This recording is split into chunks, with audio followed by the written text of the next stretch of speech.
Gold insecticide, Gold Rush insecticide, at Shockwave insecticide. Para saan ba ang mga insecticide na ito at paano ito gamitin? Yan ang ating aalamin ngayon. Tara, samahan niyo ako.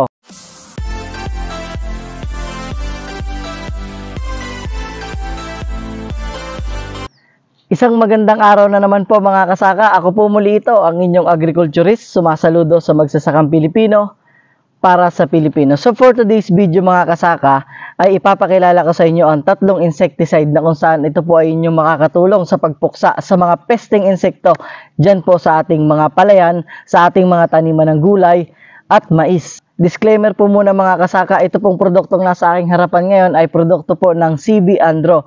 At ako po ay hindi empleyado nito at hindi din po ako binayaran para ipakilala sa inyo ang produktong ito.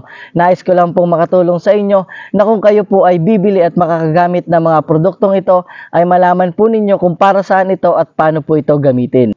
At syempre mga kasaka, kung kayo po ay bago pa lang sa aking YouTube channel, ay huwag niyo pong kalimutang mag-subscribe. I-hit niyo na rin po ang notification bell para lagi po kayong updated sa akin pong mga videos. Shoutout po pala muna sa Lay Agricultural Supply na matatagpuan po dyan sa Barcinaga, Nauhan, dito po sa probinsya ng Oriental Mindoro dahil sila po ang nagpahiram nito sa akin. So unahin na po natin ito pong gold insecticide. Ano po ba ang gold insecticide at para saan po ito? Ano po yung mga insektong pinupuksa nito? Kung kayo po ay nakagamit, pwede po kayong mag-comment sa ating pong comment section kung kamusta po yung resulta nito, kung naging epektibo po ba sa pagpatay ng mga insekto. Ito pong gold mga kasaka ay ito po yung pinakanauna dito po sa tatlong insecticide na ito. Ano po ba itong gold?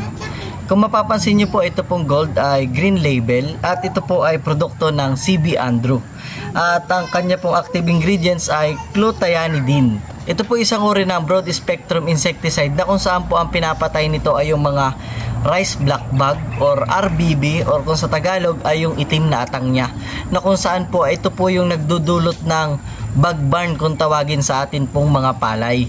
Makikita nyo po yung ating palayan kahit hindi pa namumunga or kahit hindi pa ripening stage ay parang hinug na kasi tuyong-tuyo na po. Syempre magkukos po yan ng wala na tayong aanihin or mababang ani.